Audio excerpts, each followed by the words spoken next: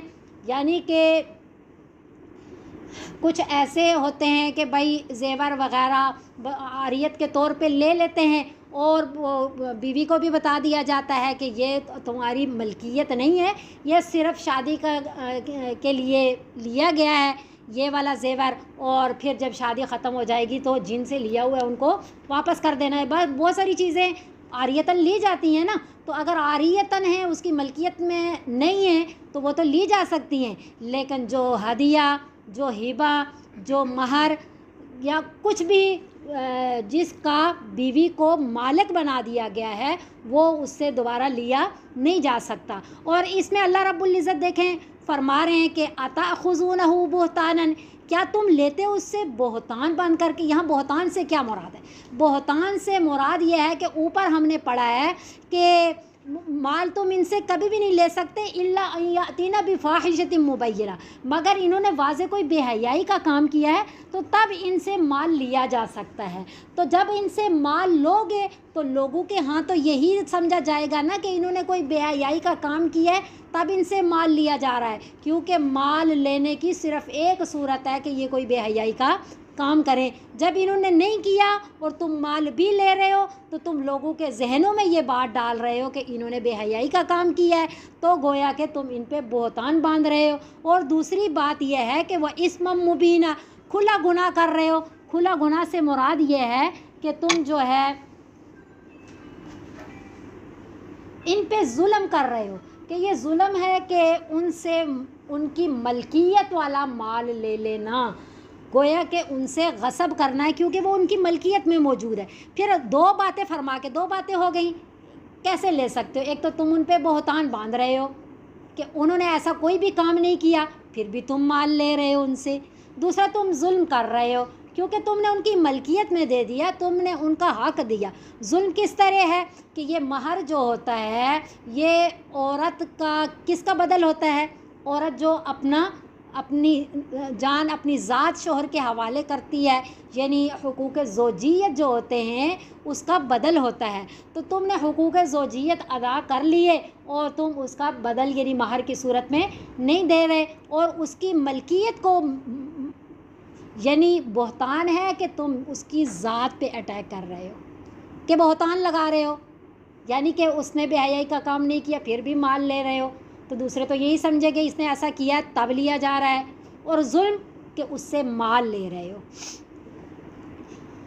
جو اس کا اپنی ملکیت اور حق ہے۔ دو باتیں اللہ نے اور فرمائی، وَكَيْفَ تَأْخُذُونَهُ، تم اس سے مال کیسے لے سکتے ہو، وَقَدْ أَفْضَى بَعْضُكُمْ إِلَى بَعْضٍ، اور تحقیق سپرد کر چکے تم میں سے بعض کی طرف، یعنی کہ تم بے حجابانہ ہو گئے ہو، تم یعنی چاہے وہ خلوت صحیحہ ہے چاہے وہ ازواجی تعلق ہیں، اس نے اپنا آپ تمہارے حوالے کر دیا، یعنی ایسا موقع فراہم کر دیا کہ تم حقوق زوجیت بھی ادا کر سکتے ہو، یا خلوت صحیحہ ہو گئی تو اب تم اس سے مال واپس نہیں لے سکتے، ایک بات۔ اور دوسری بات اخذنا منکم میثاقا غلیظا، اور لیا انہوں نے تم سے میثاقا غلیظا، پختہ عہد کا مراد یہ ہے کہ تم سے نکاح کیا ہے، یعنی کہ ان کا تم سے نکاح ہوا ہے۔ تو چار باتیں ہو گئیں۔ ایک بات تو یہ ہے کہ نکاح ہوا، اب جب نکاح ہوا تو وہ تمہاری بیویاں بن گئی، تو اب تم یہ شوہر بیوی کا آپس میں جو ہبہ ہے وہ واپس لینا شرعاً حرام اور ظلم ہے۔ تو ایک تو نکاح ہوا، دوسرا حقوق زوجیت ادا کیے،